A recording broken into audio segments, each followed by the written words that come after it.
Hello students, मेरे YouTube channel NX study point में आप सभी का स्वागत है।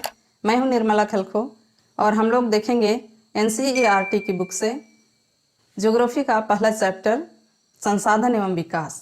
इसमें हम लोग देखेंगे मृदा संसाधन, मृदा या मिट्टी। तो हमारे जीवन में मृदा या मिट्टी बहुत ही महत्वपूर्ण संसाधन है। यह प्राकृतिक संसाधन है और यह हमारे लिए महत्वपूर्ण इसीलिए है क्योंकि सभी जीव जंतु, वनस्पति और मनुष्य का यह निवास स्थान है। साथ ही साथ मिट्टी में ही प्रत्येक वनस्पति का पोषण होता है या मिट्टी में ही पेड़ पौधे वनस्पति उत्पन्न होते हैं और यह सभी जीव जंतुओं का पोषण करती है। तो हम लोग देखेंगे कि मिट्टी का निर्माण किस प्रकार से होता है। मिट्टी एक जीवंत तंत्र है क्योंकि यह सभी जीव जंतुओं के लिए पोषण देती है। वनस्पति इसमें उत्पन्न होते हैं। तो मृदा के निर्माण में, उसके निर्माण प्रक्रम में सबसे मुख्य है उस क्षेत्र का उचावच। उचावच हम कहेंगे वहाँ की भू आकृति कैसी है, वह क्षेत्र कैसा है, किस प्रकार के चट्टानों से वह क्षेत्र बना है। दूसरा है जनकशैल। जनकशैल या चट्टान या पैतृक चट्टान, उस क्षेत्र की चट्टान किस प्रकार की है, उसी के अनुसार वहाँ मिट्टी का निर्माण होगा। तीसरा है जलवायु। वहाँ की जलवायु किस प्रकार है, जलवायु के अनुसार ही वहाँ की वनस्पति होगी और वहाँ की मिट्टी होगी। उसके बाद जैव पदार्थ में हम रखेंगे वनस्पति और जीव जंतु। तो जिस प्रकार की वनस्पति होगी वहाँ की मिट्टी भी उसी प्रकार की होगी और जिस प्रकार के जीव जंतु वहाँ पाए जाएंगे तो उनके अवशेषों से भी मिट्टी का निर्माण होगा। फिर हम लोग देखेंगे समय। तो मिट्टी के निर्माण में समय भी महत्वपूर्ण कारक होता है क्योंकि मिट्टी के निर्माण में बहुत ही लंबा समय लगता है। कुछ सेंटीमीटर मोटाई की मिट्टी बनने में लाखों वर्ष का समय लगता है। उसके साथ ही साथ हम लोग देखेंगे पर्यावरणीय कारक। पर्यावरण में पाए जाने वाले तत्व जैसे कि तापमान, फिर हिमनद, बहता हुआ जल, नदी और पवन और जैविक और रासायनिक प्रक्रियाएं। तो देखेंगे कि जब चट्टानों में विघटन होगा या अपघटन की क्रिया होगी या अपक्षय होगा और इसके लिए तापमान में परिवर्तन होना जरूरी है। अत्यधिक ताप और दाब के कारण चट्टानें अपने आप चटकेंगी, टूटेंगी, फूटेंगी और तब जाकर के बहते हुए जल नदी के द्वारा, हिमनद के द्वारा उसका अपरदन होगा और पवन के द्वारा भी वो उड़ाए जाएंगे। तो कहीं ना कहीं पर बहता हुआ जल के द्वारा भी और पवन के द्वारा भी वो बहा करके ले जाए जाएंगे और कहीं ना कहीं उसका निक्षेपण होगा और तब जाकर के वहाँ मिट्टी का निर्माण होगा। तो हम लोग देख रहे हैं कि पैतृक चट्टान के द्वारा ही मिट्टी का निर्माण होता है। तो पेड़ पौधे के अवशेष को हम कहेंगे ह्यूमस। जब ये सड़ते हैं, गलते हैं, तब ह्यूमस का निर्माण होता है और ह्यूमस ये मिट्टी बनता है। ह्यूमस से ही मिट्टी का निर्माण होता है। जीव जंतुओं के सड़े गले रूप से या फिर उनके अवशेष से भी मिट्टी का निर्माण होता है। अब देखेंगे हम लोग भारत में मृदा के प्रकार, मृदा के मुख्य प्रकार। तो किसी भी देश का या कहेंगे भारत में मृदा बनने की प्रक्रिया को निर्धारित करने वाले तत्वों को, फिर उनके गठन, गहराई, रंग, उनकी आयु और रासायनिक और भौतिक गुणों के आधार पर भारत को निम्न मिट्टी वाले क्षेत्रों में बांटा गया है। यहाँ पर हम देख रहे हैं मुख्य मृदा के प्रकार को इंडेक्स में दिखाया गया है। भारत के मानचित्र में हम इसका अवलोकन करेंगे। तो पहला है जलोढ़ मृदा, दूसरा है काली मृदा, तीसरा है लाल और पीली मृदा, चौथा है लेटराइट मृदा, है शुष्क मृदा या मरुस्थली मृदा और पांचवा है वन मृदा या पर्वतीय मृदा। तो सबसे पहला हम लोग देखेंगे जलोढ़ मृदा। जलोढ़ मृदा भारत में मुख्य रूप से उत्तरी मैदानी भागों में पाई जाती है और पूर्वी तटीय मैदानों में। तो यहाँ हम भारत के मानचित्र में इसको देख सकते हैं। यहाँ पर हमारा है भारत का उत्तर का मैदान और ये पूर्व तटीय मैदान। तो जलोढ़ मिट्टी मुख्य रूप से नदियों के द्वारा बहाकर लाई गई मिट्टी होती है। जैसे हिमालय पर्वत यहाँ पर हम लोग देख रहे हैं, उत्तर में हिमालय पर्वत। तो हिमालय पर्वत से जितनी भी नदियाँ निकल रही हैं वो उत्तरी मैदानी क्षेत्र में मिट्टी का जमाव कर रही हैं। तो मुख्य नदी तंत्र हैं सिंधु नदी तंत्र, गंगा नदी तंत्र और ब्रह्मपुत्र नदी तंत्र। सिंधु नदी तंत्र में सिंधु और उसकी सहायक नदियों के द्वारा यहाँ पर पंजाब का मैदान बना हुआ है। गंगा और उसकी सहायक नदियों के द्वारा यहाँ उत्तर भारत का विशाल मैदान यहाँ हम देख रहे हैं। उसके बाद है ब्रह्मपुत्र नदी के द्वारा यहाँ असम के क्षेत्र में मैदानी भाग है। फिर हम लोग देखते हैं प्रायद्वीपीय पठार से बहने वाली नदियाँ। प्रायद्वीपीय पठार के उत्तरी भाग से भी नदियाँ बह करके उत्तरी मैदान में मिट्टी पहुँचाती हैं। साथ ही साथ जितनी भी प्रायद्वीपीय पठार की अधिकांश नदियाँ हैं वो बंगाल की खाड़ी में गिरती हैं। तो यहाँ पर पूर्व तटीय मैदान इन नदियों का डेल्टा वाला क्षेत्र है। तो यहाँ देख रहे हैं महानदी उड़ीसा क्षेत्र में, उसके बाद कृष्णा नदी, गोदावरी नदी और कावेरी नदी। तो इन नदियों के डेल्टाओं वाले क्षेत्रों में जलोढ़ मृदा का जमाव देखा गया है। तो अब हम लोग देखेंगे कि जलोढ़ मिट्टी किस प्रकार महत्वपूर्ण है। तो पहला पॉइंट है कि जलोढ़ मिट्टी सबसे अधिक उपजाऊ मिट्टी होती है। दूसरा है कि इस मिट्टी में रेत, मृतिका और सिल्ट विभिन्न अनुपात में पाए जाते हैं। तीसरा है इस मिट्टी में फास्फोरस, पोटास और चूना अधिक मात्रा में पाया जाता है। फिर अगला पॉइंट है कि ये सभी प्रकार के फसलों के लिए उपयुक्त मिट्टी होती है, लेकिन मुख्य रूप से इसमें चावल, गेहूं, गन्ना, दलहन फसलें आदि लगाई जाती हैं। तो हम लोग देख रहे हैं कि ये उत्तरी मैदानी भाग और पूर्व तटीय मैदान ये बिल्कुल समतल जगह है और यहाँ पर अधिक जनसंख्या पाई जाती है। तो अधिक जनसंख्या जहाँ पर भी पाई जाएगी वहाँ कृषि का कार्य सबसे अधिक होगा।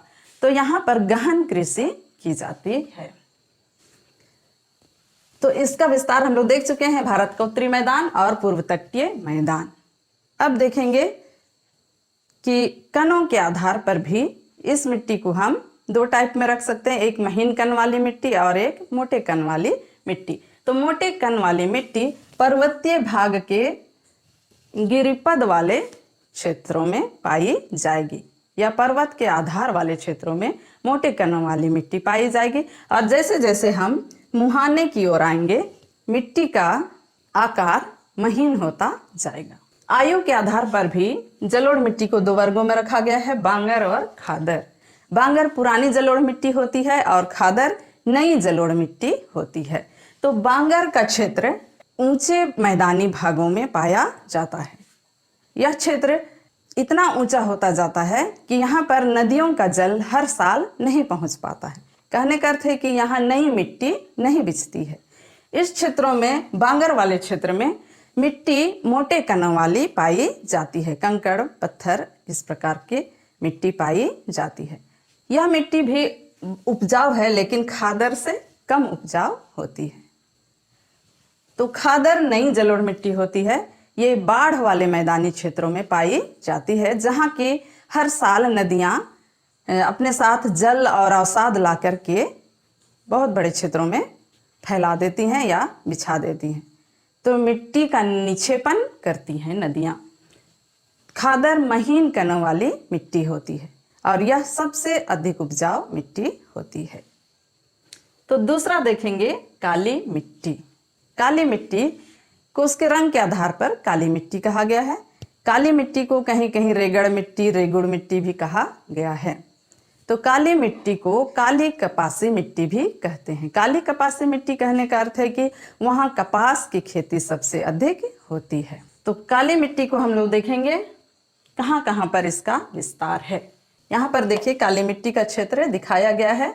मुख्य रूप से महाराष्ट्र का क्षेत्र, फिर मध्य प्रदेश का कुछ भाग, छत्तीसगढ़ का कुछ भाग, कर्नाटक का कुछ भाग, गुजरात का कुछ भाग, यहाँ काली मिट्टी का क्षेत्र है। साथ ही साथ कृष्णा और कावेरी नदी के घाटी क्षेत्रों में भी कुछ मात्रा में ये मिट्टी का जमाव देखा जाता है। इस मिट्टी का निर्माण ज्वालामुखी के उद्गार से निकले हुए लावा या मैग्मा के जमाव से बने चट्टानों के द्वारा हुआ है। तो इस मिट्टी की विशेषता हम देखते हैं काली मिट्टी। सबसे पहला है कि काली मिट्टी भी उपजाऊ मिट्टी होती है। ये काली कपासी मिट्टी के नाम से प्रसिद्ध है क्योंकि कपास की खेती इसमें सबसे अधिक होती है और कपास सूती वस्त्र उद्योग का कच्चा माल है। दूसरा है कि काली मिट्टी महीन कणों वाली होती है या मृत्तिका से बनी हुई होती है। तीसरा पॉइंट है कैल्शियम कार्बोनेट, मैग्नीशियम, चूना और पोटास इसमें अधिक मात्रा में पाया जाता है, लेकिन फास्फोरस की मात्रा इसमें कम होती है। चौथा है नमी धारण करने की इसमें अधिक क्षमता होती है। शुष्क होने पर यह मिट्टी दरार हो जाती है। जब नमी इसमें अधिक होती है तो ये मिट्टी चिपचिपी सी होती है, इसमें जुताई कुड़ाई करना मुश्किल हो जाता है। तो किसान इस मिट्टी को जुताई कुड़ाई करने के लिए जब मानसून की पहली बौछार शुरू हो जाती है उसी समय अपने खेत को तैयार कर लेते हैं फसल उगाने के लिए। सूखने पर यह मिट्टी बहुत अधिक दरार फट जाती है और जिससे मिट्टी में ऑक्सीजन, नाइट्रोजन का अंदर तक पहुंचना होता है। तो इनका विस्तार हम लोग देख चुके हैं। क्वेश्चन आता है कि काली मिट्टी वाले क्षेत्रों वाले 3 राज्य कौन कौन से हैं। तो हम लोग देखेंगे महाराष्ट्र, गुजरात और मध्य प्रदेश। उसके बाद देखेंगे लाल और पीली मिट्टी। लाल और पीली मिट्टी कम वर्षा वाले क्षेत्रों में पाई जाती है। लाल मिट्टी का रंग मुख्य रूप से हम लोग कहेंगे कि उसमें लोहे का अंश पाया जाता है, जिस कारण ये लाल रंग की दिखाई देती है। मुख्य रूप से हम देखेंगे दक्कन पठार का दक्षिणी भाग और इधर छत्तीसगढ़, उड़ीसा का कुछ भाग, झारखंड का भाग और पूर्वोत्तर राज्यों में भी यहाँ पर त्रिपुरा, मिजोरम, नागालैंड, मणिपुर और अरुणाचल प्रदेश का कुछ भाग में लाल मिट्टी पाई जाती है। तो लाल मिट्टी ही जब जलयोजन की क्रिया होती है तो पीली रंग की दिखाई देती है। तो लाल मिट्टी कम उपजाऊ मिट्टी होती है। तो इनकी क्या क्या विशेषताएं हैं देखते हैं। पहला है कि लाल मिट्टी आग्नेय और कायांतरित चट्टानों के द्वारा बनी हुई मिट्टी होती है। दूसरा है इसमें लोहा, एल्यूमिनियम और चूना पर्याप्त मात्रा में पाया जाता है। तीसरा है फास्फोरस और वनस्पति का अंश कम होता है। वनस्पति का अंश कम होने का कारण है यहाँ पर तापमान अधिक होता है, जिस कारण यहाँ पर ह्यूमस या वनस्पति का अंश यहाँ कम होता है। ह्यूमस यहाँ बन नहीं पाता है। चौथा है ये कम उपजाऊ मिट्टी होती है। फिर भी इन क्षेत्रों में मोटे अनाजों का उत्पादन अधिक होता है, जैसे हम लोग देखेंगे मड़वा का उत्पादन। आगे देखेंगे लेटराइट मिट्टी। लेटराइट मिट्टी मुख्य रूप से उष्णकटिबंधीय वर्षा वन वाले क्षेत्रों में और अधिक तापमान वाले क्षेत्रों में पाई जाती है, जहाँ पर कि भारी वर्षा होती है।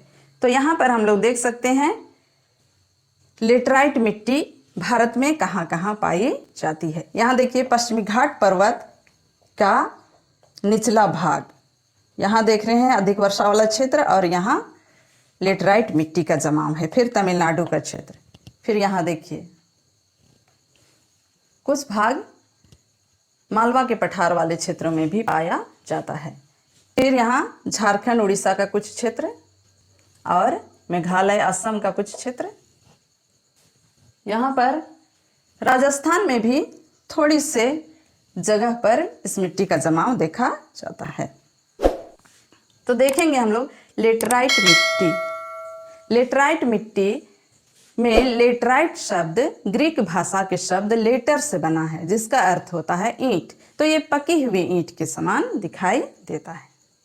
तो उष्णकटिबंधीय भारी वर्षा वाले क्षेत्र में इस मिट्टी का जमाव होता है, जहाँ पर कि निक्षालन प्रक्रिया के द्वारा इस मिट्टी का निर्माण होता है। निक्षालन प्रक्रिया क्या है? निक्षालन प्रक्रिया में अधिक तापमान के कारण जैविक पदार्थों को अपघटित करने वाले बैक्टीरिया नष्ट हो जाते हैं, जिससे कि वहाँ ह्यूमस नहीं बन पाता है। उस मिट्टी में ह्यूमस नहीं पाया जाता है। कारण है तापमान का अधिक होना। तो जितने भी घास पात पत्ते या पेड़ पौधों के जो सूखे हुए भाग, वो सब जमीन पर गिर करके जब तक वो सड़ेंगे गलेंगे नहीं, ह्यूमस नहीं बनेगा, या कहेंगे कि जैव पदार्थ के द्वारा मिट्टी का निर्माण नहीं होगा। तो ह्यूमस मिट्टी की उर्वरा शक्ति को बढ़ाने में मदद करता है। तो इस मिट्टी में, लेटराइट मिट्टी में फास्फोरिक अम्ल की मात्रा अधिक होती है और मैग्नीशियम और चूना कम मात्रा में पाया जाता है। ये बहुत ही कम उपजाऊ वाली मिट्टी होती है। तो लेटराइट मिट्टी वाले क्षेत्रों में भी इसका उचित प्रयोग किया जाता है। मुख्य रूप से हम लोग देखेंगे यहाँ दक्षिण भारत में कॉफ़ी के बागान यहाँ लगाए गए हैं, चाय के बागान लगाए गए हैं, और मुख्य रूप से लेटराइट मिट्टी में काजू का बागान लगाया गया है। आगे देखेंगे शुष्क मृदा या मरुस्थली मिट्टी।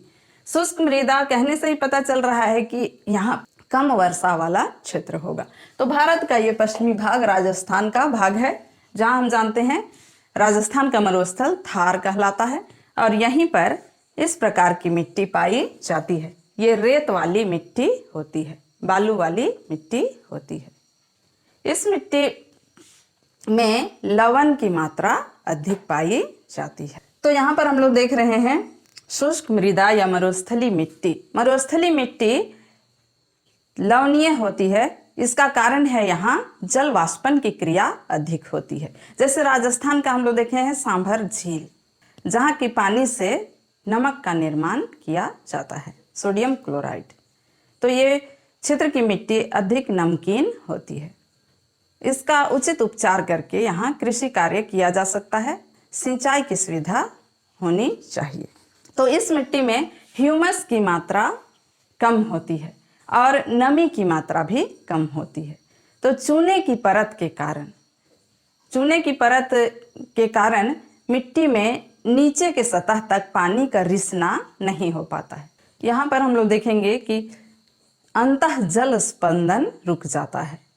मिट्टी के ऊपरी परत में यदि चूने का जमाव है तो नीचे तक जल का रिसना नहीं हो पाएगा। अब हम लोग देखेंगे वन मृदा या पर्वतीय मृदा।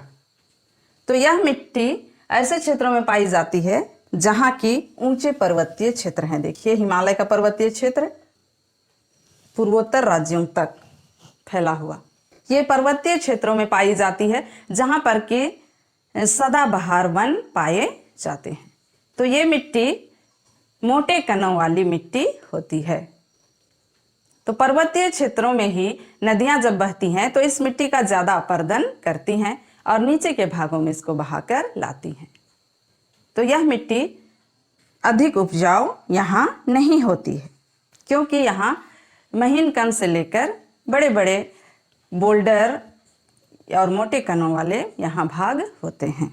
अधिक ऊंचाई पर हम देखेंगे पर्वतीय भागों में ये मिट्टी अधिशिलिक हो जाती है और ह्यूमस की कमी देखी जाती है, क्योंकि अधिक ऊंचाई के कारण तापमान में कमी होती है और यहाँ वनस्पति की कमी देखी जाती है। सबसे ऊंचाई वाले भागों में हिमाच्छादित क्षेत्रों में हिमनद के द्वारा और नदियों के द्वारा भी इसका अपरदन अधिक होता है। तो हिमालय पर्वत का क्षेत्र मुख्य रूप से वन मृदा के लिए प्रसिद्ध क्षेत्र है, जिसको कि हम यहाँ पर हरे रंग से दिखाए हैं। तो यहाँ हम लोग पूरे भारत में मिट्टी के मुख्य प्रकार को देख सकते हैं। इंडेक्स दिखाया गया है या संकेत चिन्ह है। जलोढ़ मिट्टी को हम नीले रंग की टूटी हुई लाइनों से इंडिकेट किए हैं। काली मिट्टी को हम काले डॉट्स के द्वारा प्रदर्शित किए हैं। लाल मिट्टी को लाल रंग के टूटी हुई लाइन के द्वारा दिखाया गया है। लेटराइट मिट्टी को नीले रंग के डॉट्स के द्वारा दिखाया गया है।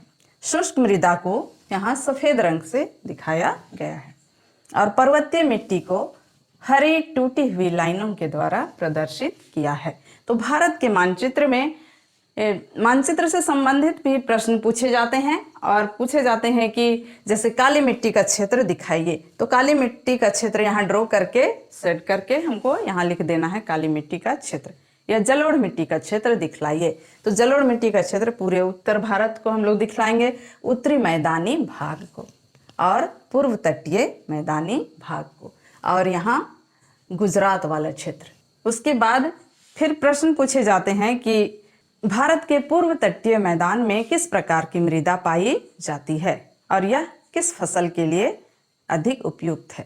तो हमारा जवाब होगा कि पूर्व तटीय मैदान में मुख्य रूप से जलोढ़ मिट्टी पाई जाती है। और जलोढ़ मिट्टी क्या है, हम जानते हैं कि ये नदियों के द्वारा बहाकर लाई गई और निक्षेपण की गई मिट्टी होती है। तो अवसादी शैलों से इस मिट्टी का निर्माण हुआ है। मुख्य रूप से हम लोग देखेंगे महानदी का डेल्टा वाला क्षेत्र, कृष्णा नदी, गोदावरी नदी और कावेरी नदी का डेल्टा वाला क्षेत्र में इस मिट्टी का सबसे अधिक जमाव है। तो इस मिट्टी में मुख्य रूप से धान की फसल उगाई जाती है। और फिर प्रश्न पूछे जाते हैं जलोढ़ मिट्टी और काली मिट्टी में अंतर बतलाइए। तो इन्हीं पॉइंट्स के द्वारा हम अंतर स्पष्ट कर सकते हैं। लाल मिट्टी और लेटराइट मिट्टी में क्या अंतर है? तो दोनों अंतर जो उनकी विशेषताएं हैं वही उनका अंतर होता है। तो स्टूडेंट्स, अब हम लोग देखेंगे मृदा अपरदन और संरक्षण। मृदा का अपरदन क्या है? मृदा का अपरदन कहने का अर्थ है कि मिट्टी का कटाव होना और मिट्टी का बहकर दूसरे जगह पर जाना, इसी को हम कहते हैं अपरदन।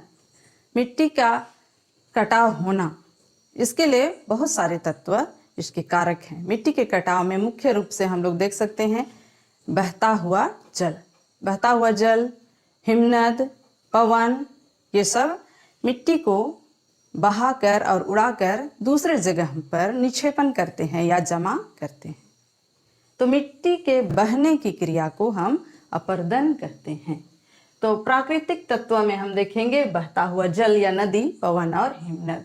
साथ ही साथ मानवीय क्रियाएं भी मिट्टी के कटाव में महत्वपूर्ण भूमिका निभाते हैं, जैसे वन उन्मूलन। वन उन्मूलन या डिफोरेस्टेशन का अर्थ है वनों की कटाई। तो वनों की अत्यधिक कटाई के कारण भी वहाँ की मिट्टी अपरदित होकर या बहकर वहाँ से हट जा रही है या कहीं और पहुँच रही है। दूसरा है खनन। खनन का कार्य में खनिज पदार्थों का निष्कासन होता है और इस क्रिया के दौरान भारी मात्रा में जहाँ पर खनन होती है वहाँ के भूपृष्ठ के ऊपरी परत को हटाया जाता है, वहाँ की वनस्पति को काटा जाता है और वहाँ से हटाया जाता है। तो इस प्रकार हम लोग देखते हैं कि वहाँ पर भी अपरदन की क्रिया अधिक होती है। फिर है निर्माण कार्य। तो मानव विभिन्न प्रकार के निर्माण कार्य करता है, चाहे अपने लिए घर बनाना या फिर उद्योग धंधों को स्थापित करना, सड़क बनाना, नहरें बनाना, कुआं तालाब बनाना, डैम बनाना, रेलवे लाइन बिछाना, इन सब में भी मिट्टी का बहुत अधिक अपरदन होता है। उसके बाद हम लोग देखेंगे अति पशुचारण। तो देखेंगे एक ही क्षेत्र में या एक ही भूमि वाले भाग में हमेशा पशुओं को ले जाकर चराते रहने से भी वहाँ की मिट्टी धीरे धीरे ढीली हो जाती है और फिर अपरदन हो जाता है। तो हम लोग देखेंगे कि अपरदन मुख्य रूप से दो प्रकार से होता है। नदी या बहते हुए जल के द्वारा अपरदन दो प्रकार से होते हैं। एक को हम कहते हैं अवनलिका अपरदन और दूसरे को हम कहते हैं चादर अपरदन। अवनलिका अपरदन या गली इरोजन और चादर अपरदन शीट इरोजन। अवनलिका अपरदन में भूमि का ऐसा भाग होता है जहाँ पर कि महीन कणों वाली मिट्टी बहते हुए जल के द्वारा बह करके कहीं और जाती है और बीच बीच में नालियाँ बन जाती हैं। तो नालियाँ इतनी गहरी भी हो जाती हैं कि उस क्षेत्र में कृषि कार्य करना संभव नहीं होता है। ऐसी भूमि को उत्खात भूमि कहा जाता है। तो बहुत सारी वाहिकाएं बन जाती हैं और अवनलिका अपरदन ये क्षेत्र कहलाता है, अवनलिका अपरदन वाला क्षेत्र। और हम लोग देखेंगे चादर अपरदन। चादर अपरदन में एक बड़े क्षेत्र का मिट्टी का ऊपरी परत पूरी तरह से एक परत पूरी तरह से हट जाता है, बहते हुए जल के द्वारा या पवन के द्वारा उड़ा करके वहाँ से हटा दिया जाता है। तो ये कहलाता है सीट इरोजन या चादर अपरदन। अब हम लोग देखेंगे मिट्टी के संरक्षण को हम कैसे करेंगे या मिट्टी का संरक्षण क्यों आवश्यक है और हमें संरक्षण कैसे करना चाहिए। तो मिट्टी हमारे लिए अति महत्वपूर्ण प्राकृतिक संपदा है। हम जानते हैं कि यहाँ पर हम निवास स्थल से लेकर के जीवन जीने की सभी आवश्यकताओं की पूर्ति हमको मिट्टी से ही होती है। तो मिट्टी का संरक्षण अति आवश्यक है। मिट्टी का अपरदन इतना अधिक हो रहा है, इसको रोकने के लिए हम क्या क्या कर सकते हैं। तो हम निम्न उपाय कर सकते हैं। पहला, अगर पर्वतीय क्षेत्र है, अधिक ढाल वाला क्षेत्र है, ऊंचा भाग है, पहाड़ और पठार वाले क्षेत्र में बहते हुए जल के द्वारा अधिक अपरदन होता है। तो ऐसे क्षेत्रों में हम पहला काम कर सकते हैं, ढाल युक्त भूमि में हम सीढ़ीनुमा खेत बना सकते हैं या सोपान कृषि वहाँ की जा सकती है। सीढ़ीनुमा खेत में जब बहता हुआ जल एक खेत से दूसरे खेत, दूसरे खेत से तीसरे खेत जब उतरेगा तो उसकी गति धीमी होगी और अपरदन कम होगा। दूसरा पॉइंट है समोच्च जुताई या कंटूर प्लगिंग। समोच्च रेखा के समानांतर जुताई किया जाता है, जिससे कि मिट्टी का कटाव कम होता है। समोच्च रेखा या कंटूर लाइन कहा जाता है समान ऊंचाई वाली भागों को मिलाने वाली रेखा को। तो समोच्च जुताई में समान ऊंचाई वाले भागों के समानांतर खेतों को जोता जाता है। जैसे इस प्रकार से यदि ढाल है, ये सीढ़ीनुमा खेत है, तो यहाँ जुताई इस तरह से की जाएगी, जिससे कि पानी जब यहाँ से उतरेगा तो वो धीरे धीरे उतरेगा। उसके बाद हम लोग देखेंगे पट्टी कृषि। यदि बड़े खेत हैं तो हम उसको भागों में बांट करके, भाग भाग करके उस पर कृषि कर सकते हैं और बीच बीच में घास की पट्टी लगाएंगे। इसी को कहा जाता है पट्टी कृषि। तो ऊंचे पर्वतीय क्षेत्रों में हम मिट्टी का कटाव को इसी तरह से रोक सकते हैं या मिट्टी के अपरदन को हम इसी प्रकार से रोक सकते हैं। अब हम लोग देखेंगे मरुस्थलीय भागों में जहाँ की हवाएं तेज बहती हैं, वहाँ पर भी हम यदि कृषि कार्य कर रहे हैं तो कृषि में हम पट्टी कृषि को अपना सकते हैं। बीच बीच में हम घास की पट्टी लगाएंगे और उसके बाद फसलों को लगाएंगे। उसके बाद हम लोग देखेंगे रक्षक मेखला बना सकते हैं। रक्षक मेखला में पेड़ों को पंक्तिबद्ध तरीके से लगाया जाता है। हवा के विपरीत दिशा में पेड़ों की लाइन होती है, जिससे कि हवा जब बहेगी या वायु जब बहेगी तो वह थोड़ा धीमी गति से वहाँ बहेगी, क्योंकि पेड़ उनको रोकने का काम करेंगे। जिससे कि जैसे हमारा देख रहे हैं हम लोग कि राजस्थान का मरुस्थलीय क्षेत्र जहाँ की हवाएं तेज बहती हैं, तो इस क्षेत्र में पश्चिमी भाग का जो बालू है या रेत है वो पूरब की ओर बढ़ता चला आ रहा है, तो बड़े बड़े रेत के टीले बन रहे हैं। तो इसको रोकने के लिए हम रक्षक मेखला अपना सकते हैं और साथ ही साथ जहाँ पर टीले हैं उन जगहों पर हम कंटीले झाड़ियों को लगा सकते हैं। उसके बाद हम लोग देखेंगे ऐसे क्षेत्रों में जहाँ पर कि भूमि का निम्नीकरण या भूमि का कटाव अधिक होता है या वहाँ की मिट्टी की गुणवत्ता कम हो रही है, ऐसे क्षेत्रों में हम क्या क्या कर सकते हैं। तो पहला है कि मिट्टी के कटाव को रोकने के लिए हम वृक्षारोपण कर सकते हैं या वन रोपण कर सकते हैं। जहाँ पर कि डिफोरेस्टेशन हुआ है वहाँ पर हम फिर से पौधों को लगाएंगे बड़ी मात्रा में, ताकि वो फिर से जंगल बने और वहाँ का मिट्टी का अपरदन कम हो। दूसरा है खनन पर नियंत्रण। खनन का अर्थ हम लोग जानते हैं कि खनिजों का निष्कासन, तो इस पर भी हम नियंत्रण करके या उचित तरीके से खनन करके उस क्षेत्र के मिट्टी के कटाव को रोक सकते हैं या मिट्टी के जो गुणवत्ता है उसको बनाए रख सकते हैं। अगला पॉइंट है अति पशुचारण पर रोक। अति पशुचारण पर रोक हम लगा करके भी मिट्टी के अपरदन को रोक सकते हैं और अति पशुचारण पर रोक के लिए हम उचित प्रबंधन कर सकते हैं। अगला पॉइंट है औद्योगिक अपशिष्ट का सही निपटान।